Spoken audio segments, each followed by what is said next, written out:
Olive setelah dipinain gitu ya, kenapa kok akhirnya seret, akhirnya ya udah deh aku ulang IVF, suntik lagi dan seretnya ke dokter Ari Pauline. Itu kenapa? It's because of the character, the clinic atau apa yang bikin seret? Aku tuh orangnya kan sangat suka baca ya gitu, aku very akademis gitu. Cuman aku waktu itu sampai meriset bahwa alat PGTA apa yang dipakai di beberapa klinik yang aku pergiin. Oke. Biasanya di Morula alat PGTA-nya di mana? Itu dipakai NGS Illumina, ini nggak enak dong? Bener kan? Itu yang paling mahal nggak sih? Ya kalau aku baca sih iya ya. Maksudnya itu aku yang paling mahal, teknologi yang paling canggih. Karena kalau kita bilang alat PGTA itu ada macam serinya, ya kan? Ada yang PGTA pasti banyak PGTA di mana-mana, tapi teknologinya berbeda. Oke. Lagi kepada teknologi alatnya. Iya. Ya, jadi jangan murah, tapi PGTA-nya berbeda. Bahkan PGTA itu mengalami regenerasi yang seperti iPhone lah ya, jadi seluruh gitu lah. Dulu zaman dulu ada namanya FIS, ada yang CGS, ada yang NGS, dan segala macam. Itu alat tuh teknologinya meningkat, tapi kan nggak ada yang tahu di belakang ini sebagai pasien. Yang tahu ada di dapur, ya kan, yang di dapurnya. Nah kalau yang ngerti seperti ini ngeri Ngeri lu. Saya ngeri. Tapi ya kita harus jawab gitu loh, kenapa berbeda? Apa perbedaannya? Nah, kalau saat itu mesinnya lama, mereka langsung beli ya, gue yakin. Ya, soalnya aku pengen nanya, ini pakai teknologi NGS atau CGH, terus aku pengen ngeliat ke dapurnya. Terus aku sampai aku stalking tuh IG dokter Ivan, ada dia pergi ke Kanada dok, ngeliat mesinnya terus beli. Tahu kan posisi saya jadi suami. Ngeri sih. Olive itu risetnya kuat sekali. Jadi dia kalau memilih sesuatu nggak main-main punya. Dia riset sampai ke dalam. Konon kabarnya dia meriset alat PGT ini bahkan bisa melihat bukan hanya genetika, masa depan anak itu juga kelihatan. Iya kan? Jadi risetnya Olive itu memang kuat banget. Nah makanya ketika dia memilih, saya udah tidak meragukan lagi gitu. Ya karena aku juga kan kayak ngeliat, oke, waktu itu di Malaysia tuh memang PGT-nya aku jauh lebih murah sih memang gitu. Terus aku pikir kok di Indonesia lebih mahal ya, kenapa ya gitu ya. Terus pas aku lihat, secara di Indonesia baru beli alatnya tuh belum lama, baru kayak 5 tahunan ya dok ya, yang NGS di Morula itu. Jadi aku pikir oke gitu. Terus pada saat genetic testing itu karyotyping sama aku juga ada satu lagi NGS juga gitu. Jadi aku tes genetik itu sampai 2 kali Morula.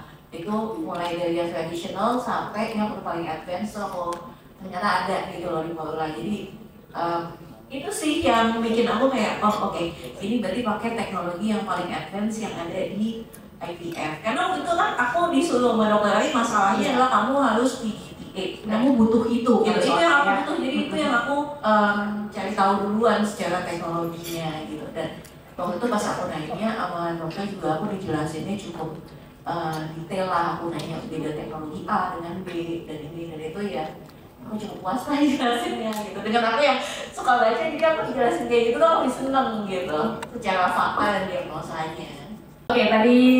Oke, silakan. Siang semuanya, nama saya Gita. Usia saya 45 tahun. Kebetulan suami saya nggak ikut, suami saya sekarang 72 tahun. Saya sudah 3 kali IVF dan 3-tiganya belum berhasil. Sudah 5 VAT, belum ada yang nempel juga. Semua sudah saya lakukan, LHO, MIRA, semua sudah saya lakukan kecuali PGTA saya belum lakukan.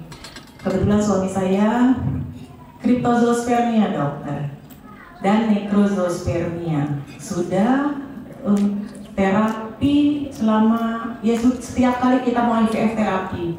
Nah problemnya adalah usia saya sudah 45 tahun, AMH saya sudah di 1,4. Saya masih bersyukur, saya masih punya AMH 1,4. Kalau ditanya kenapa saya tidak IVF pada saat saya umur di bawah 35 tahun, sayangnya saya menikah di usia 38 tahun.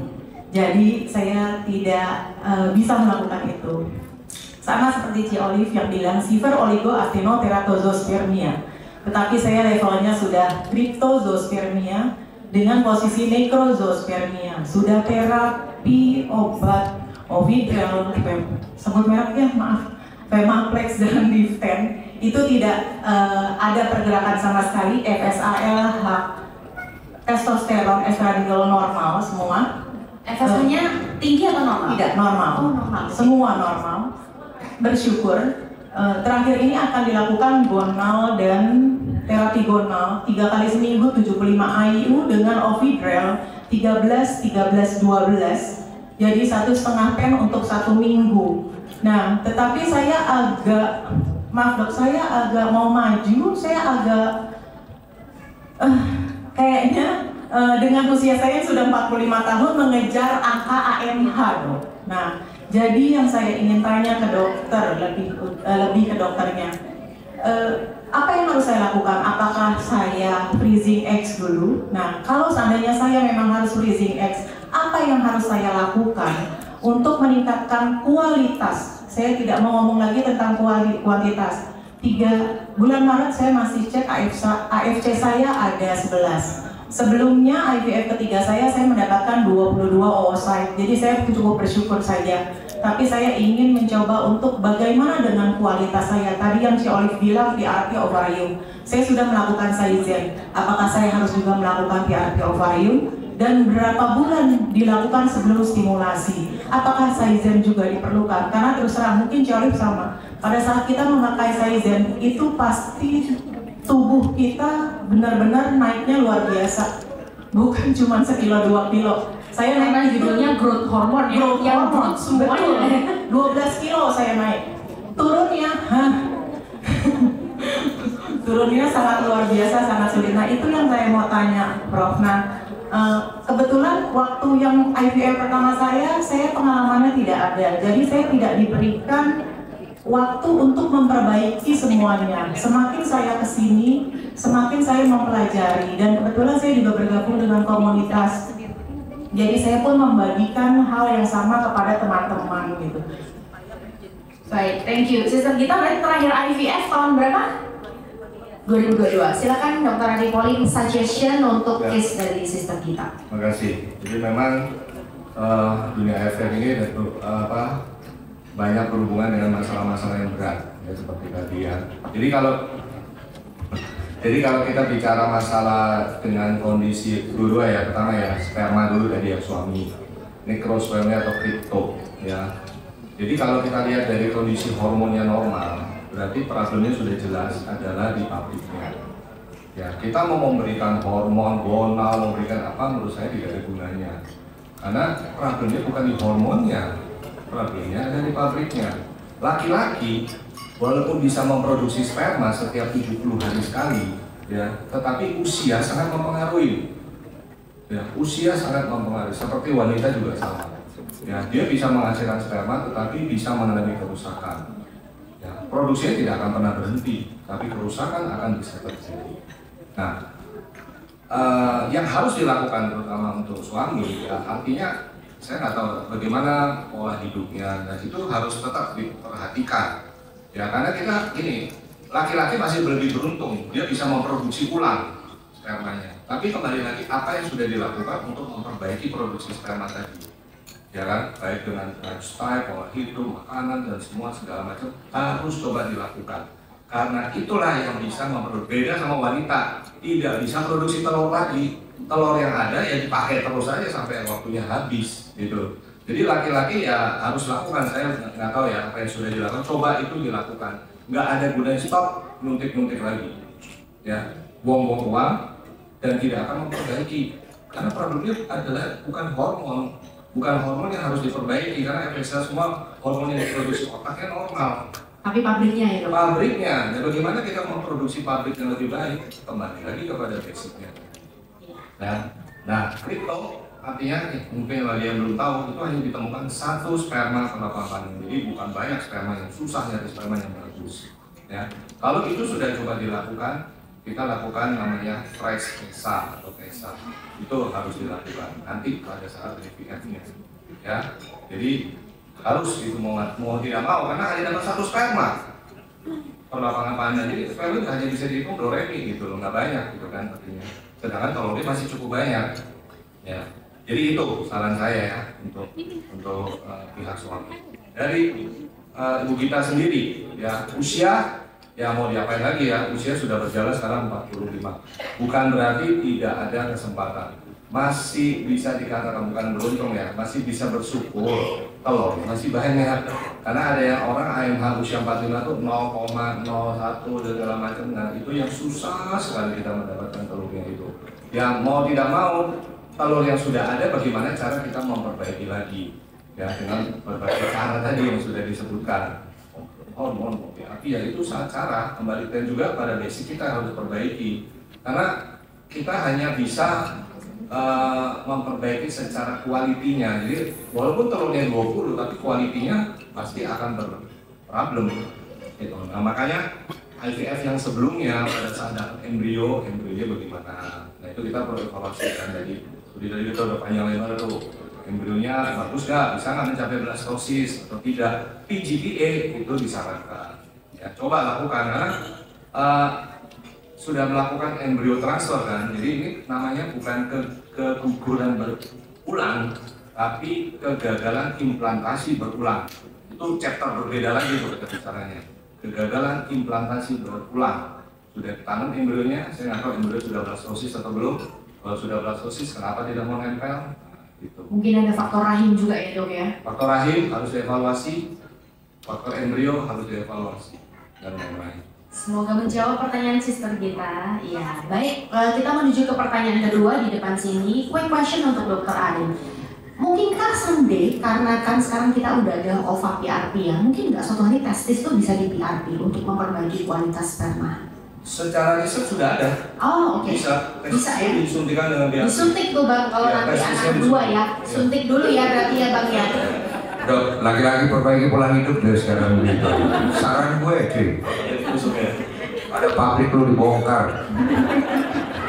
Nah, sekarang saya belum banyak, mungkin belum ada androlog yang berani melakukan itu. Gitu loh. Padahal di luar udah ada. Risetnya sudah ada. Riset PRP itu sudah ada, bahkan stem cell sudah ada. Cuma saya bukan peneliti ya, jadi perlu waktu berbeda. Bahkan stem cell sekarang yang sudah itu saya menunggu nih, stem cell kapan keluar jurnalnya untuk manusia. Sekarang stem cell sudah banyak sekali dilakukan riset pada binatang terus, binatang, ya kan, tikus dan segala macam. Saya menunggu kapan sih risetnya keluar untuk manusia keluar gitu. Terutama yang kasus endometriosis nih, yang paling saya tunggu-tunggu ini. Menjadi PR bagi saya, penyakit yang paling susah saya handle adalah endometriosis. Ya, itu masa depannya sebenarnya kalau stem cell itu sudah bisa. Kita kan nggak bisa main-main ya nyuntikin stem cell itu tiba-tiba ada reaksi yang kita tidak tahu. Karena ini risetnya pada binatang semua. Ya kalau baca jurnal silakan gitu ya. Cuma riset manusia ini yang saya tunggu-tunggu kapan bisa keluar stem cell pada endometriosis. Wah itu luar biasa kan jadi terobosan ya. Terobosan. Bang Densu sebagai ungkapan syukur nanti mau jadi model dari testis PRP tadi, androlognya udah ada loh, tinggal modelnya doang ya untuk ilmuwan dan teknologi di Indonesia tuh. Otak kelinci udah bagus, otak kelinci. Iya. Tapi apa yang disampaikan sama Dokter Ari tadi itu benar sekali ya. Saya itu juga kurang percaya sebagai laki-laki kalau memperbaiki pola hidup itu akan sangat berpengaruh pada sperma. Saya itu kurang masuk, tapi ternyata pas ya saya akhirnya ngelihat kondisi istri kayak gini kan hati kecil saya udahlah ayo bisa ya. Ternyata benar, jadi sperma itu akan memperbaiki diri kalau nggak salah dengan periode 3 bulan sekali ya dok ya, 70 hari. Jadi kondisi sperma kita kalau lagi nggak bagus itu akan terjadi dalam 70 hari dan proses memperbaiki itu akan terlihat 70 hari kemudian. Jadi nggak langsung, dan ternyata itu benar. Dari waktu itu sperma saya waktu saya lagi capek-capeknya karena ada syuting berat segala macam, jeleknya minta ampun. Kata dokter, saya lihat sendiri tuh sampai dia kasih lihat muter-muter cuy, muter-muter aja gitu. Saya bilang, emang yang bagus gimana? Oh jalannya harus enak gitu. Nah setelah saya perbaiki 70 hari kemudian, itu akhirnya dikasih lihat ada yang bagus. Terus yang pertama tuh kepalanya bolong-bolong cuy, gak ada otaknya. Terus gue bilang, ini sperma saya yang benar, saya bilang. Cuma ini nggak bisa jadi bagus katanya kalau dimasukin. Tapi saya memang nggak ada otaknya dong, saya bilang. Nggak bisa, tetap ada otaknya deh. Nah yang berikutnya udah ada otaknya ya dok ya. Gitu, bahkan terlalu cerdas kayaknya anak ini, kayaknya terlalu pinter ini. Otaknya otak kelinci tadi yang dimaksud. Iya, kayaknya otak kelinci ya. Oke, pertanyaan kedua tadi datang dari, oke, silakan, sudah sih ditanya saya. 5 alasan, lu takut aja kan diambil dari testis kan? Terima kasih, nama saya Ani dari komunitas PCOS Fighter Indonesia.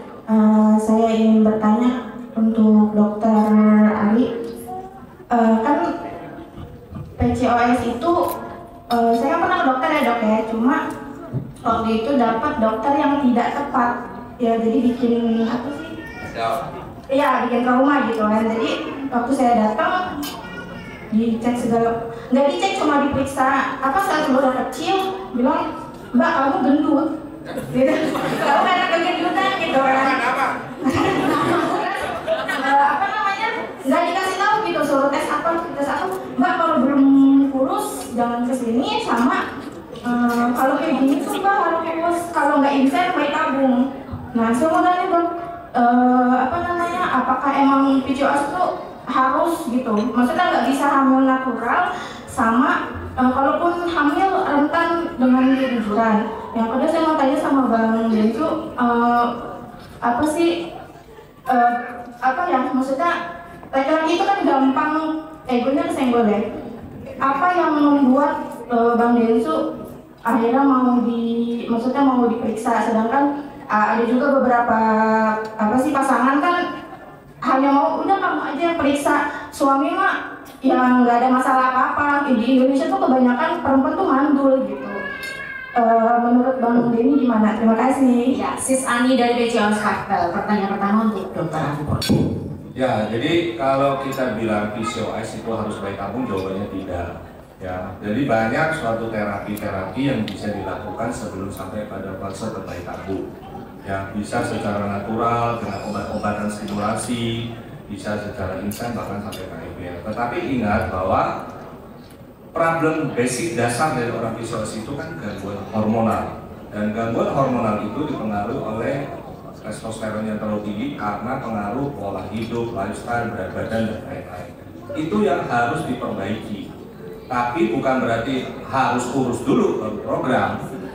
Sambil program lakukan pola hidup yang baik. Jadi harus berkesinambungan. Kalau nggak kurus-kurus, bagaimana nanti kalau umurnya udah 45 gitu loh. Ya, jadi kadang-kadang dalam perjalanan memperbaiki lifestyle tiba-tiba terjadi hamil alami.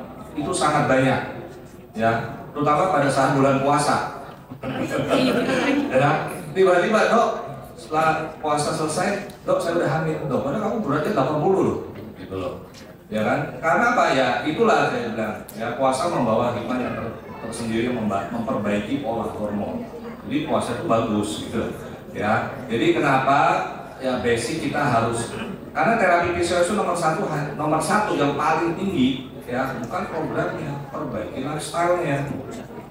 Karena dengan kita memperbaiki lifestyle, olahraga, diet, dan segala macam, itu hormon akan kembali normal sendiri, gitu. Tanpa perlu. Nah, baru dibantu dengan tadi obat-obatan dengan segala macam. Nah, pertanyaan kedua, kenapa PCOS gampang keguguran? Itu benar 100%. Ya, kenapa? Karena orang PCOS dia tidak bisa memproduksi telur sendiri, harus dibantu dengan obat-obatan. Nah, biasanya kondisi yang normal, begitu telur itu dia bisa matang, dia akan ovulasi menghasilkan hormon progesteron. Itu hormon yang mempertahankan kehamilan. Pada orang PCOS, hormon progesteron itu rendah. Jadi kenapa kalau tidak diberikan support dengan penguat hormon progesteron, substitusi tambahan, dia gampang lepas. Dan kualitas orang PCOS telurnya banyak yang jelek. Jadi jangan kaget kalau orang PCOS itu punya telur 20, 30, yang bagus paling hanya 5. Itu biasanya dalam program bayi tabung kelihatan loh. Ya. Kenapa? Karena banyak yang jelek, rusak. Kenapa rusaknya banyak? Karena dipengaruhi hormon testosteron tadi. Hormon yang pada laki-laki harusnya ada wanita rendah, ini tinggi gitu loh. Itu mesti milik laki-laki gitu loh. Tapi wanita juga punya, cuma nggak boleh tinggi. Itulah penyebab kerusakan. Kalau pada laki-laki oke gitu, kalau wanita nggak oke gitu. Ya, jadi gampang keguguran. Jadi kenapa terapi PCOS itu banyak? Ya. suatu kesinambungan. Jadi nggak bisa, kamu kurus dulu ya, nanti baru balik. Ya syukur-syukur kurus ya kan, kalau enggak. Benar juga, ya. Bang Densu, pas pertama kali analisa sperma ada gengsi nggak? Pertanyaannya si Sandra.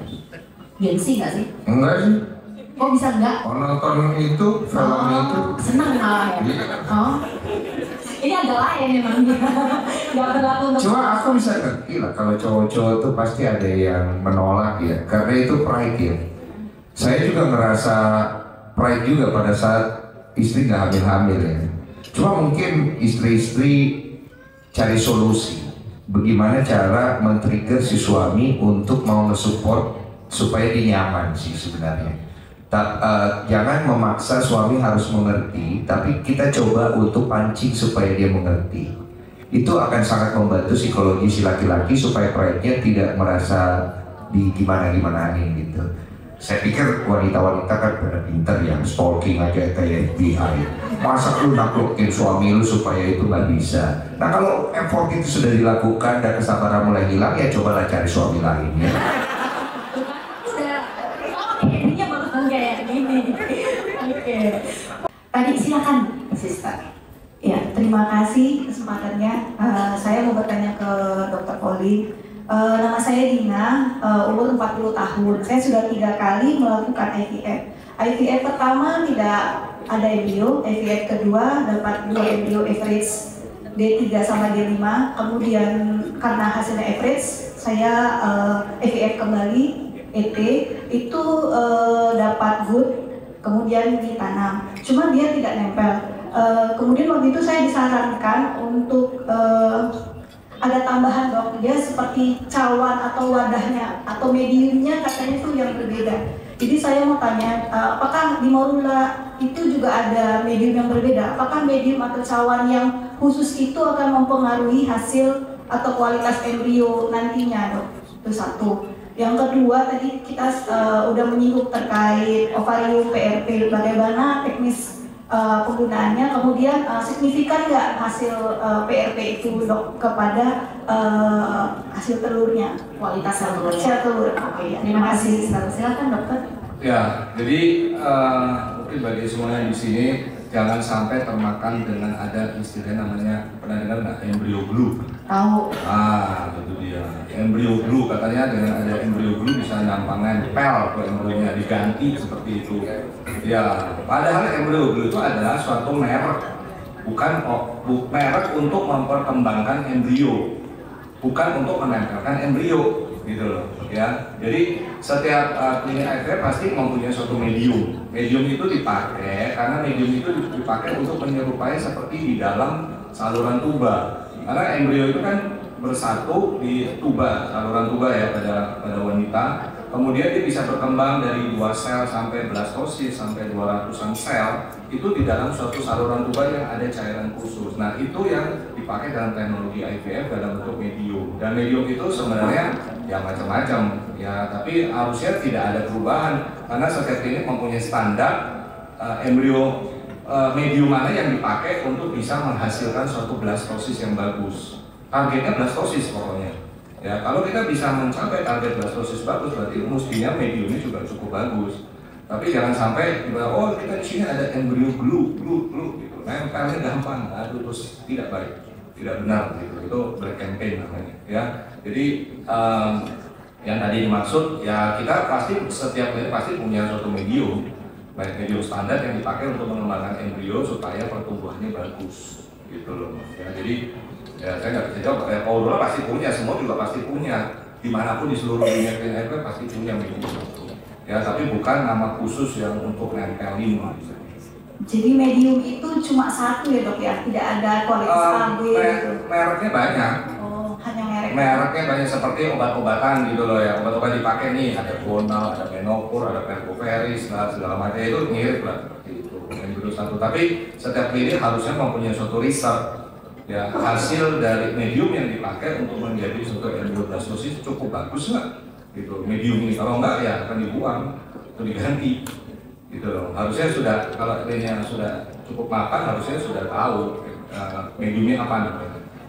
Ada macam-macam, ya kan? Motorola biasanya kita ya nggak usah disebutin merek lah, artinya kita sudah pakai yang biasanya standar di negara-negara Eropa ya. Terus yang tadi pertanyaan kedua tentang Ovati-Atik. Ovati-Atik ini, jadi saya bilang, jadi Ovati-Atik bukan segala-galanya, saya bilang ya. Penelitian, saya bilang penelitian di dunia nih ya, boleh buka jurnal, jadi supaya bukan saya ngada-ngada, itu masih bentuknya case report. Ya, case report, jadi laporan kasus dari klinik ini, ya. Jadi belum ada yang berarti membuat suatu conclusion, ya, bahwa itu adalah the best. Ya, menurut saya secara pribadi the bestnya adalah stem cell, tapi itu belum keluar sampai saat ini untuk manusia hasil risetnya. Ovati-Atik bisa meningkatkan secara quality, ya, dan quantity. Tapi ya masih belum dianggap signifikan ya. Meningkatkan secara quality mungkin bisa meningkatkan 30%. Secara quantity ya paling hanya 10%. Jadi seperti itu. Tapi apakah itu akan bermakna dan setiap orang belum tentu juga. Jadi nggak semua orang bisa dilakukan dan menghasilkan kondisi yang diinginkan gitu. Tapi ya itulah menurut saya sampai saat ini yang kita bisa lakukan ya. Kalau kita bicara teknologi yang lebih lanjut lagi masih banyak lagi sebenarnya. Ya, tapi itu just masih riset. Nah, kenapa suatu teknologi IVF itu berkembang terus? Ya, berkembang terus. Ya, dari dulu yang ini seperti tadi Susti yang dulu alatnya sederhana, sekarang sudah sangat canggih. Begitu juga dengan teknologi yang seperti itu. Ya, begitu kira-kira. Oke, semoga ngejawab ya. Boleh kita kasih tepuk tangan untuk 3 narasumber kita yang luar biasa, Dr. Ali Pauline, Denny, dan Olivia Sumarjo. Nggak kerasa, udah 1 jam lebih. Saya takut nanti Bang Denny ngecas lebih lagi ke Mula, maka saya akhiri sharing session-nya gitu Bang ya. Nggak bercanda. Oke, mungkin saya ingin tutup dengan Olivia dulu. Boleh nggak kasih kata-kata penyemangat untuk kita yang masih berjuang, gitu ya, supaya kita tetap kayak kamu gitu loh, gagal coba lagi, gagal coba lagi. Jangan kayak aku yang gagal mikir-mikir lama gitu, galau dulu gitu. Apa sih pesan dari seorang Olivia untuk para pejuang dua guys di sini? Aku agak bingung kalau disuruh kayak gini, cuman yang aku tahu, aku memang nggak pernah berhenti usaha.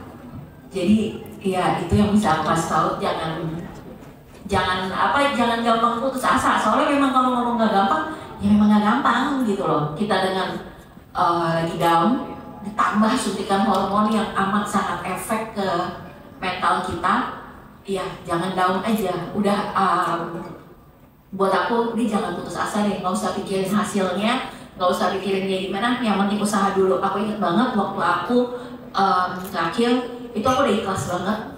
Aku inget aku opu di tanggal 12 September, terus aku mau ngomong sama dokter, dok aku opu tanggal 12 September, tanggal 13 aku mau ke Nepal gitu. Terus dokter bilang, bisa istirahat dulu nggak, minimal 24 jam, 48 jam lah. Akhirnya aku ke Nepalnya tanggal 14. Jadi aku kayak ngerasa, ya aku nggak boleh putus asa, tapi aku juga tetap harus bisa menikmati hidup, soalnya itu efek banget ke mental. Jadi ya kita IVF memang gak gampang, cuman jangan lupa juga kita masih punya kehidupan lain. Jadi jangan sampai ini berhasil gagalnya menjadi segala-galanya, cuman ya kita tetap usaha aja.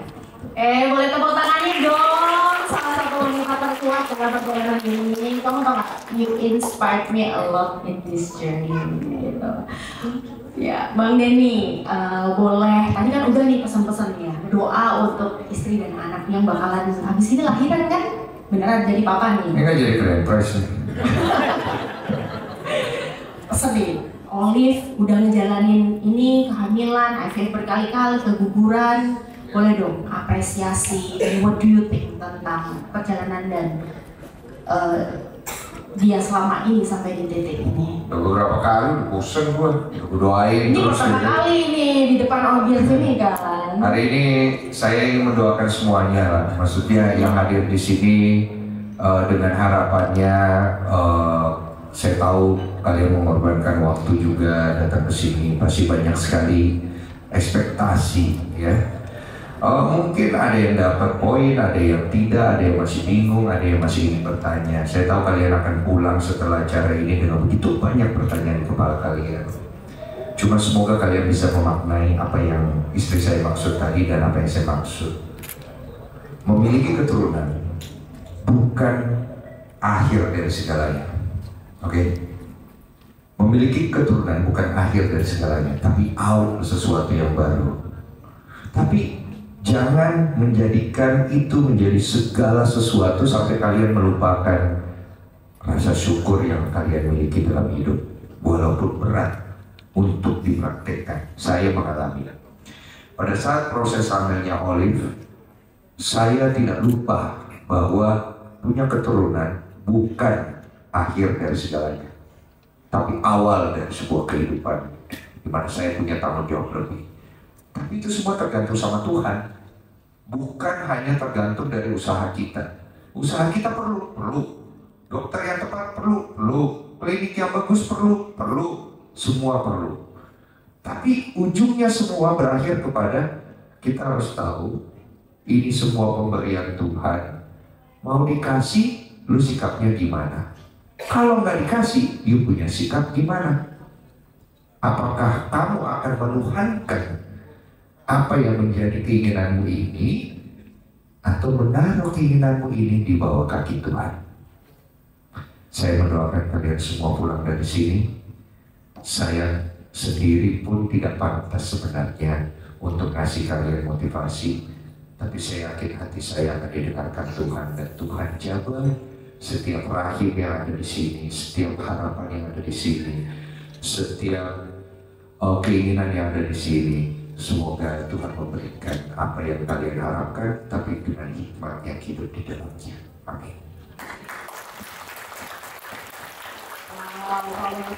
Thank you Bang Nensu. Dokter Ani Poli, mungkin saran untuk para pejodoh dari sini. Ya, jadi mungkin sekitar 200 orang atau 100 pasangan di sini tentu saja punya masalah yang berbeda-beda yang sangat berat. Saya pasti mengerti dan memahami gitu ya. Tapi memang perjalanan tadi, journey kita untuk mendapatkan suatu kehamilan itu memang tidak mudah. Ya, perjalanan itu ada yang sangat panjang, ada yang 1 tahun, ada yang sampai 15 tahun, 20 tahun dan segala macam. Tetapi ya kita sebagai pasangan harus saling mendukung, itu jangan lupa. Ya, saling mendukung, saling mengasihi dan saling berpegangan tangan. Jangan sampai saling menyalahkan, itu sangat penting. Ya, kita berusaha pasti. Dokter tidak ada manusia yang sempurna. Tidak ada. Walaupun saya bukan bisa membuat semua orang bisa hamil, tidak mungkin gitu. Tidak mungkin, ya. Tetap ada yang di atas. Tapi kita berusaha, artinya kita tadi yang sudah disebutkan oleh Dennis, kita punya ikhtiar yang kuat. Kita harus berusaha. Kita harus menjalani. Memang itu jalan kita setiap orang. Ya, Tuhan sudah kasih jalan. Kamu harus bersusah dulu untuk meliku-liku mencapai satu tujuan di depan. Ada yang lebih gampang, ada yang lebih susah, ada yang pendek, ada yang panjang. Ya, tetapi ingatlah bahwa pasti setiap ujung itu ada cahaya yang akan kita tempuh, akan kita sampai. Tetapi perjalanan itu tidak mudah. Tapi semangat. Selama selalu saya bilang sama guru komunitas saya, selama masih kita ada telur, ada sperma, kita usaha. Ya, walaupun itu penuh liku-liku, tangis, liku-liku, perih, liku-liku, derita, itu tidak bisa kita pungkiri, ya kan? Sakit memang perjalanan untuk mencapai suatu kehamilan. Kalau enggak kita nggak akan berada di sini, gitu kan, untuk saat ini. Ya, kita tahu bahwa semua yang ada di sini pasti ingin berhasil, ingin mencapai. Tapi ya percayalah bahwa apa yang kita ini ya, artinya cobaan yang kita hadapi selama ini pasti nanti akan ada titik terang di ujungnya yang harus kita capai. Itu saya mau. Jadi semangat ya untuk semuanya supaya bisa mencapai berhasil. Iya, tepuk tangan lagi dong buat Bang Densu dan Cilani. Oke.